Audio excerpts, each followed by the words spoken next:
Close to 8 million people in the U.S. are affected by psoriasis. This includes singer, songwriter, and actress Cyndi Lauper. Today, she is shedding light on this skin disease and sharing her journey with Dr. Ordon and Dr. Batra. Take a look. That's right, Travis. We're here with the incomparable Grammy, Tony, and Emmy Award-winning Cyndi Lauper. Thank you so much. You know, Cyndi, I wasn't even aware that you've been dealing with psoriasis since 2010. Yeah. And that's a long time. And despite all of your success, do you feel that having psoriasis has impacted your career? Yeah, absolutely did. It has impacted me in many ways. When you go to work and you have psoriasis and you shed and you gotta cover everything up, it's awful. Whether you're a teacher, an office manager, or even a performer like yourself, living with psoriasis can be tough. As a dermatologist, I see this skin condition a lot in my practice. There's several types, but plaque psoriasis is the most common. For those of you that don't know, plaques are raised red patches covered with scaly, dead skin cells. They usually appear on the elbows, knees, scalp, lower back.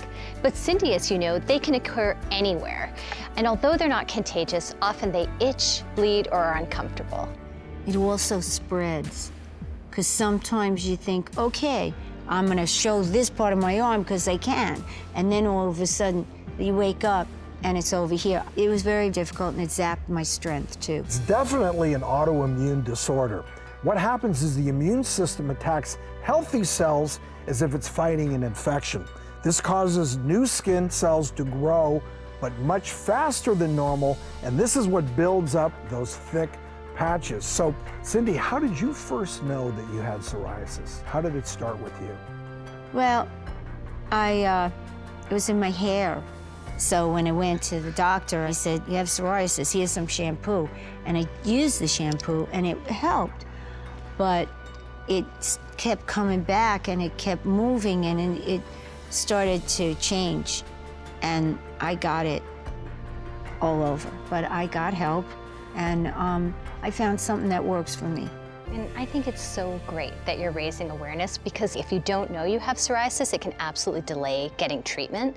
And it's important to talk to your doctor or dermatologist if there is something affecting your skin. How did you cope with this? It was very hard.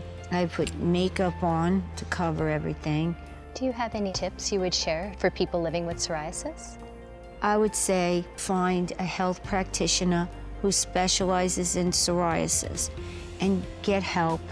And I'm not struggling anymore. That's really fantastic, the way you're dealing with your disease process. You know, we've said it, there's no cure for psoriasis, but you can definitely make certain lifestyle adjustments that will help.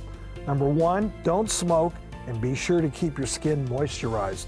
For relief of itching, which is a big part of the disease, you can take cold showers or use cold packs on that itchy skin.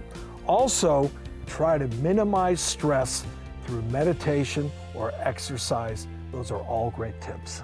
And if you are dealing with psoriasis at work, remember that communication is key.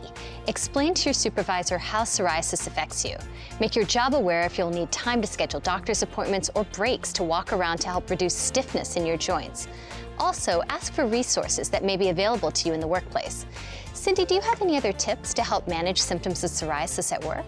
It's very important that you talk to other people and hear other people's stories. The more you talk to each other about it, the more you don't lose hope on getting better.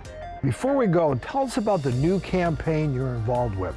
I've partnered with Novartis on their PSO at Work campaign. You can share your experience with psoriasis at work by using hashtag PSO at work on your social media. Cyndi, thank you so much for coming today. Great inspiration. Continue the good work.